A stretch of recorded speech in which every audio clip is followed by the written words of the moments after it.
Jeg er, som du siger, temmelig gammel. Jeg er 94 år, og jeg er, som sagt, du siger, også født på Fyn. Lidt ud med ud til Kerteminde, men min familie stammer fra Sydfyn, nede fra omkring Ringe, Ryslinge, Stenstrup, altså dernede, hvor i sin tid en der er ret frisindet og fremskreden. Var de radikale, eller hvad var din familie? Jeg tror, de var radikale og grundtvigianer i høj grad. Ja. Var din far bonde? Min far var også fodermester. Du var fodermester? Og min far var fodermester. Din far var fodermester. Var du fodermester på samme gård som ham så? Og vi flyttede fra den ene herregård til den anden. Først sammen med min far og mor. Og senere, da jeg selv kom til at arbejde, flyttede jeg også mest jyske og enkelte sjællandske herregårde. Men vi var jo stadig på vandring. Nu er det sådan, min ungdom, det var i 30'erne. Og det var jo en bevæget tid, præget af den store krise fra 1929. Ramte den også landbruget? Var det også, gik det også ud af foder? Det går ud over folk på landet også.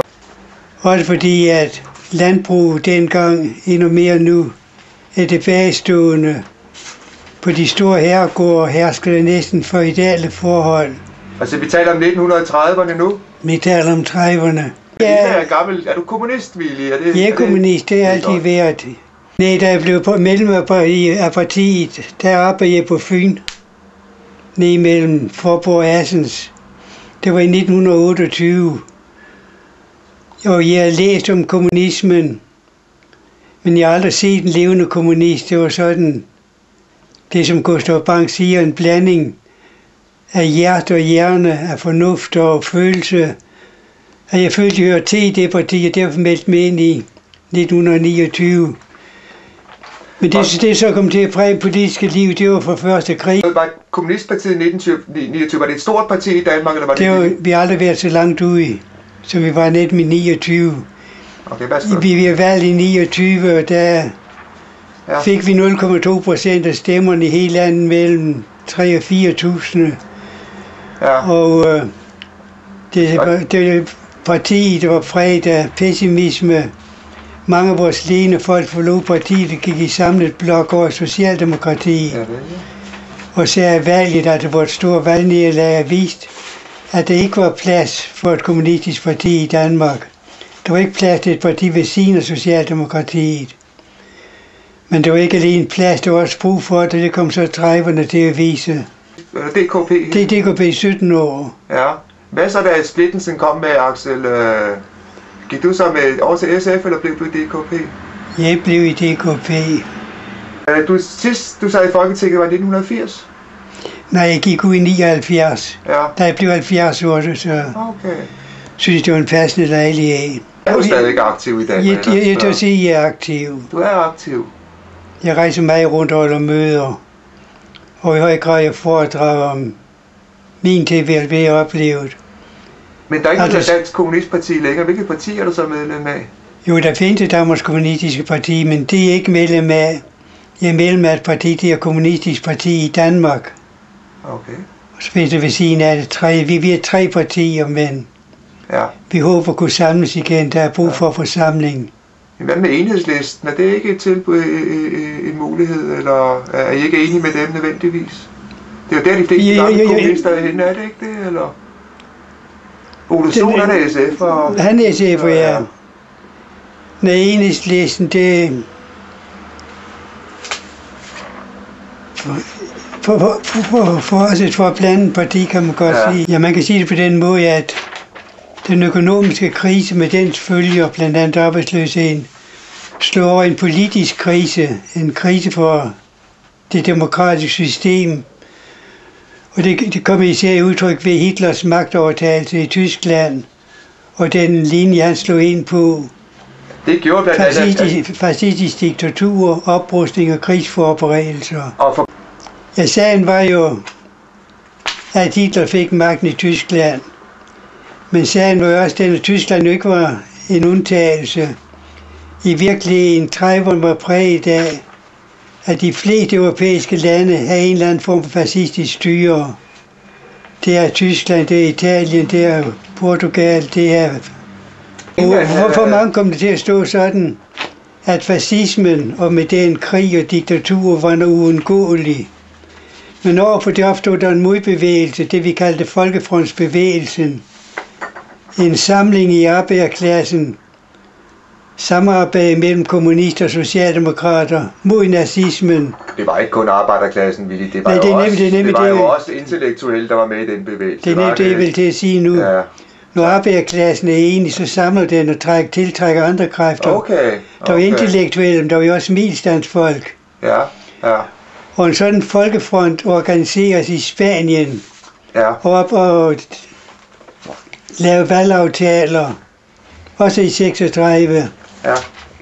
Og ved det valg, der vandt Folkefronten, fik flertal. Og begyndte at gennemføre en demokratisk politik. Det var februar 36. Og så gik der 4 måneder, og så... Så gik der 4 måneder, fordi borgerskabet, højrefløjen, ville ikke bøjes for valgresultat, men forberedte et kup. Ja. Og leder af det kup blev altså Franco. Ja.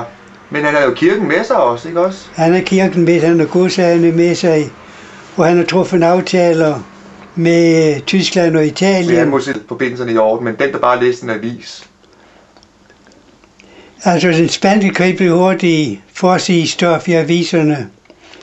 Men det er typisk den måde, aviserne behandler den slags ting på. Folkefrontsregeringen kaldte den røde regering, selvom den ingenlunde var kommunistisk eller socialdemokratisk. Af Cortes, altså det spanske parlaments 450 medlemmer, var der 18 kommunister og nogle af 4 socialdemokrater, og resten var borgerlige. Derimod de andre, Francos oprørende, kaldte man de nationale.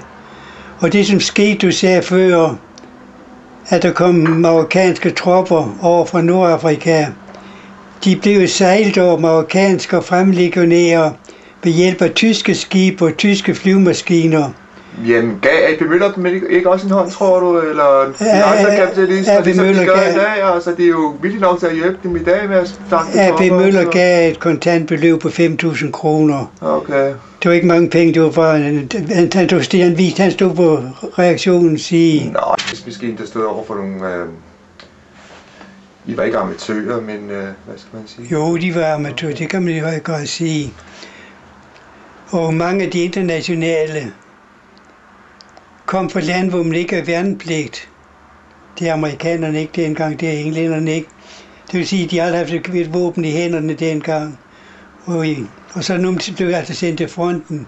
Det var medvirkende til, at vores tab var relativt store, netop fordi vi ikke havde nogen krigstræning i nogen art. Ja. Men var I organiseret som en hær? Havde I officerer og menige? Eller? Vi var organiseret som en hær.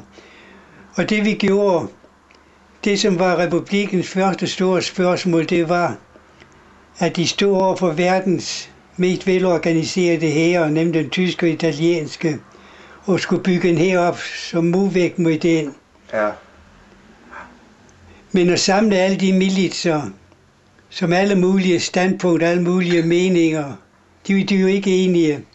Det er et stort politisk problem. Hvilket sprog talte indbyrdes? Spansk eller? Spansk. Nu Indre Brigaden, de var jo opstillet i sproglige grupper. Ja.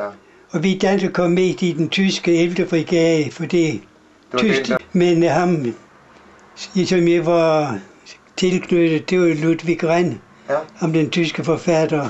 Okay. Indre Brigaden, deres status, det var, at vi, i modsætning til de Indre Brigader, man kører med i vore dage, på underlagt den spanske hær.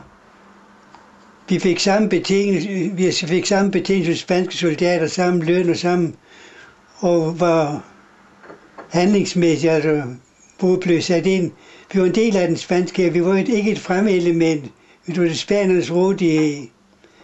Det var sådan noget af det store, vi var et eksempel for dem på at danne en organiseret hær. Der blev vi også sat ind der, hvor det var brændt mest på, sammen med spanske eliteenheder, for 5. regiment og Campesino og hvad de hed, Modestus.